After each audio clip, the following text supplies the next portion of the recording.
صرف گولی سے مارنے کی اجازت ہے۔ یہ تھے وہ آخری الفاظ جو بانو صدقزئی نے ان بے غیرتوں کو مرنے سے پہلے کہے۔ بانو صدقزئی قتل کیس یوں تو آج کل سوشل میڈیا کی زینت بنا ہوا ہے۔ اس میں بہت سارے ایسے فیکٹس ہیں جن کو انیشلی رپورٹ نہیں کیا گیا۔ بعض کے خیال میں یہ قتل مزے کی شادی کرنے پر کیا گیا، بعض کے خیال میں یہ وہ آنر کلنگ ہے جس میں عورت پہلے سے ہی کچھ بچوں کی والدہ تھی، اور جس مرد کے ساتھ وہ بھاگ گئی وہ بھی پہلے سے شادی شدہ تھا اور اس کے بھی کچھ بچے تھے۔ تو آج انویل کریں گے اس کے تمام فیکٹس کو۔ بلوچستان کے ایک بڑے پرومیننٹ رپورٹر ہیں جن کا نام نیاز بلوچ ہے۔ ان کے مطابق اس قتل کے بیک گراؤنڈ میں بہت ساری ایسی وجوہات تھیں جو انیشلی رپورٹ نہیں ہو سکیں، اور سوشل میڈیا پہ جو ایک طوفان برپا کیا گیا اس میں بہت سارے لوگوں کو اس قتل کی اصل معلومات کا تو علم ہی نہیں ہے۔ ہم آپ کو اس ویڈیو میں بتائیں گے کہ اس قتل کی اصل معلومات کیا تھی۔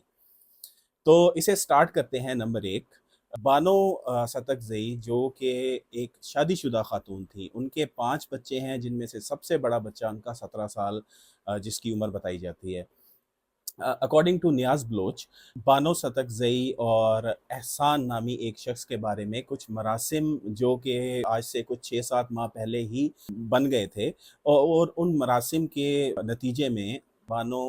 احسان کے ساتھ اپنا گھر چھوڑ کر بھاگ جاتی ہیں۔ ان کے گھر چھوڑ کر بھاگنے اور ان کے واپس منظر عام پر آنے میں کوئی 6 سے 7 مہینے کا گیپ ہے۔ اب ہوتا کچھ اس طرح ہے کہ یہ شخص جس کا نام احسان ہے، اس کی ریپوٹیشن اپنے علاقے میں عورتوں کا استحصال کرنے کے بارے میں بہت زیادہ مشہور ہے، اور یہ احسان نامی جو شخص ہے اس نے بہت ساری عورتوں کی ویڈیوز پہلے بھی یہ بنا چکا ہے، اور انہیں پہلے بھی ٹک ٹاک اور دوسرے سوشل میڈیا پلیٹ فارمز کے اوپر لگا چکا ہے۔ یہ سم ہاؤ بانوں کو ورگلاتا ہے اور انہیں اپنے ساتھ لے کر بھاگ جاتا ہے۔ اب وہ بھاگ تو جاتی ہیں لیکن کچھ عرصہ بعد ان کو یہ احساس ہوتا ہے کہ انہوں نے جو کیا وہ غلط کیا، وہ واپس بھی آنا چاہتی تھی، لیکن کیونکہ یہ بلوچستان ہے، یہ ایسا علاقہ ہے جہاں پہ آنر کلنگ، جہاں پہ عورتوں کا استحصال ایک بڑی عام سی بات ہے۔ ویسے تو یہ استحصال اور یہ آنر کلنگ پورے پاکستان کا ہی ایک المیہ ہے، لیکن بلوچستان کیونکہ میڈیا سے ذرا ہٹ کے ہے، اس پہ نظریں ذرا کم ہیں، اس لیے وہاں پہ یہ چیزیں بہت زیادہ اور بہت سرے عام کی جاتی ہیں۔ تو ہوتا کچھ ایسے ہے کہ کچھ 6-7 مہینے گزرنے کے بعد احسان اور بانو کو یہ ایسا لگتا ہے کہ معاملہ اب تھوڑا ٹھنڈا پڑ چکا ہے، اور وہ واپس اپنے علاقے میں واپس آتے ہیں۔ اب یہ یاد رہے کہ بانو صدقزئی ایک بڑے پرومیننٹ صدقزئی قبیلے کی خاتون ہیں، اور ان کا گھر جو ہے وہ ایک بڑا عزت دار گھر سمجھا جاتا ہے۔ جب یہ واپس اپنے گھر آتی ہیں تو ان کے بچوں کو، ان کے والد کو، ان کے بھائیوں کو انسٹیگیٹ کیا جاتا ہے، انہیں ٹونٹ کیا جاتا ہے کہ تم تو بے غیرت ہو، تمہاری ماں، تمہاری بہن، تمہاری بیٹی کسی کے ساتھ بھاگ گئی، تم تو اسے مار نہیں رہے، تمہیں تو اسے مار دینا چاہیے۔ کچھ اس طرح کے جذبات اس وقت منظر عام پر آتے ہیں، جس کے نتیجے میں جرگہ جو ہے، بلوچ جرگہ، وہ ایکٹیو ہوتا ہے، اور بلوچ جرگہ بھی اس سارے فیاسکو کا حصہ بنتا ہے۔ اب جیسے ہی بانو کے بچوں کو، اس کے بھائیوں کو اور اس کے باپ کو انسٹیگیٹ کیا جاتا ہے تو ان کا ریئیکشن مکسڈ ہوتا ہے۔ بہت سارے لوگ اس میں، یہ یاد رہے کہ بانو کے والد بھی اس کا قتل کرنے کے خلاف تھے، اس کے بچے بھی اس کا قتل کرنے کے خلاف تھے، اور اس کے بھائی بھی اس کا قتل کرنے کے خلاف تھے، لیکن ایک اس کا بھائی جس کا نام شیر باز بتایا جاتا ہے، جو کہ اب اس وقت سرکار کی حراست میں ہے، وہ جرگے کی باتوں میں آ جاتا ہے اور اسے ورگلایا جاتا ہے، اور اسے اتنا انسٹیگیٹ کیا جاتا ہے کہ وہ بانو کے قتل کے لیے اپنے دوسرے بھائیوں، اپنے والد اور اپنے بھانجوں سے بھی لڑنے کو تیار ہو جاتا ہے۔ اب اس دوران بانو جو یہ سارا کچھ گھر بیٹھی دیکھ رہی ہوتی ہے، اس کو ایسا محسوس ہوتا ہے کہ اگر وہ اپنی اکیلی جان اس سارے معاملے میں قربان کر دیتی ہے تو اس کے نتیجے میں ایٹ لیسٹ اس کے بچے، اس کے بھائی اور اس کے والد تو محفوظ رہیں گے۔ تو یہ سب کچھ سوچنے کے بعد بانو جرگہ میں پیش ہوتی ہے، اور جرگہ میں اس کی انفیمس لائن جس میں وہ یہ کہتی ہے کہ مجھے مارنا ہے تو مار دو، لیکن صرف گولی سے مارنے کی اجازت ہے، پتھروں سے یا کوڑوں سے مارنے کی اجازت نہیں ہے۔ پھر اس سارے مسئلے کے بعد سارا پاکستان بلکہ ساری دنیا یہ دیکھتی ہے کہ کیسے چند بے غیرت غیرت کے نام پر ایک معصوم عورت کا قتل کرتے ہیں، اور ساتھ میں اس مرد کا بھی قتل کیا جاتا ہے جس کے ورغلانے پر یہ عورت بے راہ روی کا شکار ہوتی ہے اور اپنا گھر چھوڑ کر چلی جاتی ہے۔ اب سوال یہاں پر یہ اٹھتا ہے کہ اگر احسان نامی شخص جس کی ریپوٹیشن عورتوں کا استحصال ہے، جو پہلے بھی عورتوں کی ویڈیوز بنا کر سوشل میڈیا پر چڑھا چکا ہے، جس کو بدنام زمانہ سمجھا جاتا ہے اور جس کی حرکات و سکنات سے پورا علاقہ واقف ہے، اس کے بارے میں کوئی قانونی کارروائی کیوں نہیں کی گئی؟ دوسرا سوال یہ بھی اٹھتا ہے کہ اگر جرگہ بیٹھ کر ایک ایسا غیر انسانی فیصلہ سناتا ہے جس میں اس عورت اور اس مرد کو قتل کرنے پہ مجبور کیا جاتا ہے لوگوں کو، کیا جرگہ ایک فیصلہ ایسا بھی سنا سکتا تھا جس کے نتیجے میں ان دونوں اس احسان نامی مرد اور بانو کو پولیس کے حوالے بھی کیا جاتا، جس میں ان کے خلاف قانونی کارروائی بھی کی جاتی؟ لیکن ایسا کچھ بھی نہیں ہوا۔ کچھ ہوا تو وہ ٹویٹر پہ ڈیبیٹس ہوئیں، فیس بک کے اوپر لڑائیاں ہوئیں، سوشل میڈیا واریئرز آپس میں لڑے، بہت سارے ایسے نام نہاد جرنلسٹ انہوں نے اس رپورٹ کو اس پیرائے میں رپورٹ کیا کہ جس میں انہوں نے قاتلوں کو سپورٹ کیا، نہ کہ ناحق قتل ہونے والے مقتولین کی داد رسی کی۔ بہت سارے ایسے ٹویٹر پہ واریئرز موجود ہیں جنہوں نے ایسے ایسے کمنٹس بھی کیے جس میں یہ بتایا گیا کہ یہ تو بلوچ روایت ہے، اس روایت کے ساتھ تو ایسا ہی ہونا تھا، چلیں قتل کے تو ہم مخالف ہیں لیکن کیونکہ یہ بلوچ روایت کے خلاف ہے تو اسے تو قتل کرنا ٹھیک تھا۔ اب ان جاہلوں کو میں یہ کہنا چاہتا ہوں کہ بلوچ روایت ہمیشہ عورتوں اور بچوں کی محافظ رہی ہے۔ بلوچ ہمیشہ سے اپنی مہمان نوازی، اپنی غیرت اور اپنی عورتوں اور بچوں کی حفاظت کے لیے ساری دنیا میں جانے جاتے ہیں۔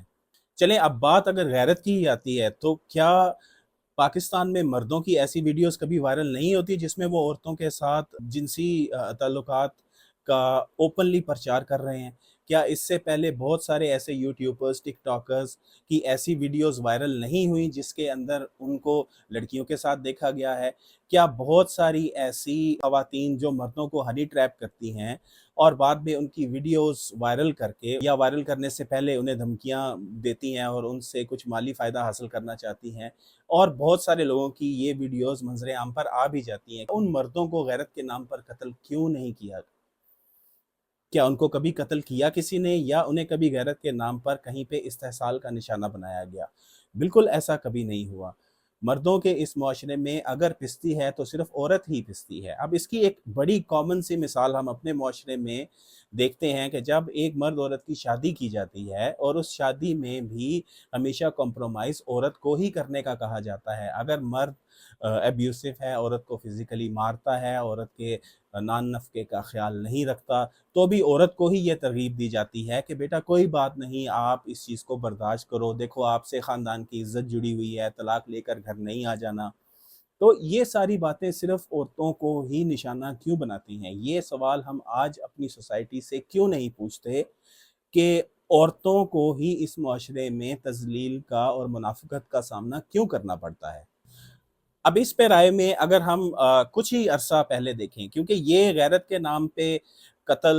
یہ صرف بلوچستان یا کے پی کے میں ہی نہیں ہوتے، اس کا ایک بہت بڑا گڑھ پنجاب میں بھی موجود ہے اور سندھ میں بھی موجود ہے۔ آپ کو یاد ہوگا کہ آج سے کچھ 9 سال پہلے 15 جولائی 2016 کو قندیل بلوچ کا ناحق قتل کیا گیا، اور قتل کرنے والا کون تھا؟ اس کا سگا بھائی۔ یار قندیل جو بھی کرتی تھی وہ اپنے تئیں کرتی تھی، اگر اس کے فعل سے آپ کا اعتراض ہے، اگر اس کے فعل آپ کو معیوب لگتے ہیں، اگر وہ آپ کے لیے بدنامی کا باعث ہیں، تو اس کا مطلب یہ تو نہیں کہ آپ اسے قتل کر دیں۔ اور پھر آپ کو شاید یہ یاد ہوگا کہ قندیل بلوچ جو کہ اپنے بھائی کے ہاتھوں قتل ہوئی، اس کے قتل کے مدعی قندیل کے ماں اور باپ تھے، اور پھر کچھ ہی عرصہ بعد مدعی قاتل کو معاف بھی کر دیتے ہیں، اور کچھ متضاد رپورٹس ہیں کہ وہ قاتل چھوٹ بھی جاتا ہے۔ تو کیا اس معاشرے میں صرف عورت ہی ایک ایسا جینڈر ہے جس کو اس طرح کی بربریت کا نشانہ بنایا جاتا ہے؟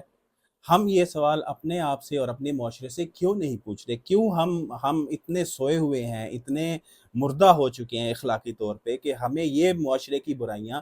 تو ایک عام روٹین میٹر ہی لگتی ہیں؟ ان کو کیوں ایڈریس نہیں کیا جاتا؟ کیوں ہمارا نیشنل ٹی وی بھی اس طرح کے معاملات رپورٹ کرتا ہے، اور اس میں بھی پورٹرے ایسے ہی کیا جاتا ہے جس طرح کہ ہمیشہ غلطی عورت کی ہی ہے۔ اب نور مقدم کا کیس آپ کو یاد ہوگا، نور مقدم کے کیس میں بھی بہت سارے ہمارے صحافی جیالے جو ہیں انہوں نے اس کیس کو اس پیرائے میں روٹیٹ کیا کہ یار نور مقدم کو تو ادھر جانا ہی نہیں چاہیے تھا، اگر وہ بندہ پاگل تھا، اگر اس کا دماغی توازن ٹھیک نہیں تھا تو اس کے ساتھ کسی قسم کا کوئی ریلیشن ہی نہیں رکھنا چاہیے تھا اور اس کے گھر ہی نہیں جانا چاہیے تھا۔ یار ایک لڑکی قتل ہوتی ہے، چاہے وہ بلوچستان میں ہو، چاہے پنجاب کے کسی گاؤں میں ہو، چاہے وہ اسلام آباد میں ہو، مقصد یہ ہے کہ آپ اس کے ناحق قتل کے اوپر بات کریں، نہ کہ ان فیکٹرز کو، سو کالڈ فیکٹرز کو جنریٹ کریں جس کی بنا پر آپ قاتلین کو کسی طرح کا ایڈوانٹیج دے سکیں۔ کیوں ہمارا موقف اس سارے فیاسکو میں، ہماری بلوچستان گورنمنٹ کا اور ہمارے صحافیوں کا اور ہمارے سوشل میڈیا واریئرز کا، کیوں ہم سب کا موقف اس سارے پیرائے میں اسرائیل جیسا ہو جاتا ہے؟ اسرائیل جب معصوم فلسطینیوں کا قتل کرتا ہے تو اس کے پیچھے وہ لاجک یہ دیتا ہے کہ کیونکہ ریزیڈنشل ایریاز کے اندر حماس کے جنگجو چھپے ہوئے ہیں اس لیے ہم ان کو تباہ کر رہے ہیں۔ کیوں ایک پلانڈ ایکٹیویٹی کے تحت ہر بچی ہوئی عمارت غزہ میں گرا دی جاتی ہے؟ اس سب کو اسرائیلی طریقے سے جسٹیفائی کیوں کریں؟ کیوں ہم اپنے معاشرے کی برائیوں کو صرف اس لیے جسٹیفائی کریں کیونکہ وہ ہمارے ایک فرسودہ کلچر کا حصہ ہے؟ تو اس سارے چیز کو ڈسٹی اور مزلڈ بنانے سے بہتر ہے کہ ایک کلیئر پکچر دی جائے۔ آج اگر ہم یہ کلیئر پکچر اپنی نسلوں تک پہنچائیں گے تو کل پتہ نہیں کتنی بانوں اس طرح کی بربریت سے بچ سکیں گی، پتہ نہیں کتنی قندیل بلوچ آج زندہ ہوں گی اور اپنے خواب جی رہی ہوں گی، پتہ نہیں کتنی نور مقدم آج خوشی خوشی اپنی زندگی بسر کر رہی ہوں گی۔ مقصد اس ویڈیو کا صرف اور صرف اتنا ہے کہ آپ تک یہ بات، یہ فیکٹ پہنچایا جائے کہ بانو صدقزئی کو کن حالات میں قتل کیا گیا، وہ کون تھی، اس کے مارنے والے کون تھے، اور کیا یہ واقعات ہمارے ملک میں ہمیشہ چلتے ہی رہیں گے؟ فیصلہ آپ کیجئے۔ اس طرح کی مزید معلومات کے لیے دیکھتے رہیے واٹس پاپن۔ میں ہوں مہتاب بخاری۔ اللہ حافظ۔